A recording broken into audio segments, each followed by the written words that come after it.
Hello everyone, আসসালামু আলাইকুম। আশা করি সবাই ভালো আছেন।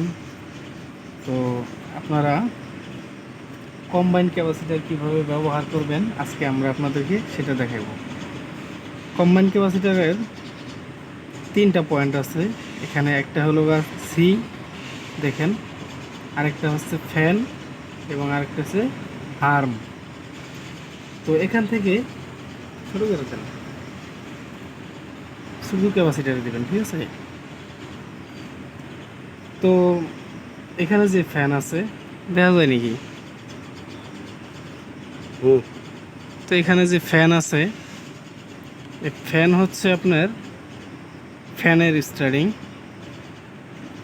এবং এই হার্ম হচ্ছে কম্প্রেসারের স্টারিং, এবং কমন সি এটা হচ্ছে রানিং। তো বিশেষ করে এটা সাধারণত উইন্ডো টাইপ এসিতে ব্যবহার করা হয়, শুধু ফ্যান মোটরের জন্য, তাহলে আর কি সুবিধা হয়। তো আমাদের কাছে আজকে আমরা দেখাবো যে স্প্লিট এসিতে আউটডোরে আমরা কীভাবে সেটিং করি, এখানে কোন কানেকশন বাদ যায় এবং কোনটা দিয়ে কাজ করতে হয় সেটা দেখাবো। তো চলুন আমরা দেখাই। তো ভিউয়ার্স দেখেন, এটা আমাদের কম্প্রেসার থেকে তিনটা তার আছে। একটা হচ্ছে কন্টাক্টে লাগছে, কালোটা কমন, আর বাকি যে আছে এটা হচ্ছে স্টারিং। তো কম্প্রেসারের স্টারিং আমরা লাগাই দিব এই হার্ম অপশনে। এখানে দেখেন, একটু শুরু করেন। তো এটা হচ্ছে ফ্যান এবং এটা হচ্ছে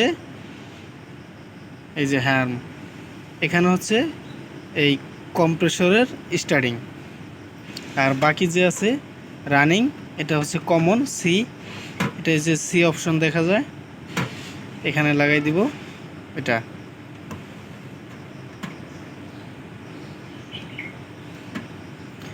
আর হচ্ছে আমাদের এই সি রানিং পয়েন্ট আসছে কানেক্টর থেকে এটা, তো এটা আমরা এই পাশে লাগাই দিব।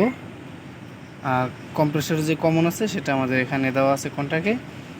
সো এভাবে আমরা কানেকশন করব। আর কম্বাইন ক্যাপাসিটারে কখনো ফ্যানের কানেকশনে কোনো তার লাগাবেন না স্প্লিট এসিতে, তাহলে প্রবলেম হয়ে যাবে। আমাদের ফ্যান ক্যাপাসিটার লাইনটা শুধু বাদ থাকবে, এখানে ইউজ হবে শুধু হ্যাম আর হচ্ছে কমন সি। তো আমরা কমন লাগিয়ে দিলাম, এবং হার্মে যেটা লাগাবেন এটা হচ্ছে কম্প্রেসরের স্টারিং, আর সিতে কমন লাগাইবেন, আর ফ্যানের অপশনটা বাদ থাকবে। সো এইভাবে আমরা কানেকশন করব গ্যাস, তারপর আমরা এসিটাকে চালিয়ে দেবো, দেখা যাক কী হয়। করে দেবো ভিউয়ার্স। তো আমরা অনেকেই আছি যে স্প্লিট এসিতে কম্বাইন্ড ক্যাপাসিটার লাগানোর জন্য অনেক সময় কানেকশন নিয়ে হিমশিম খেয়ে যাই।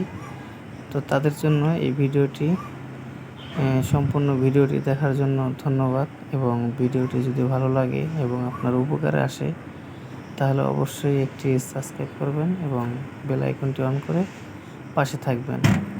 ফিরছি পরবর্তী ভিডিও নিয়ে।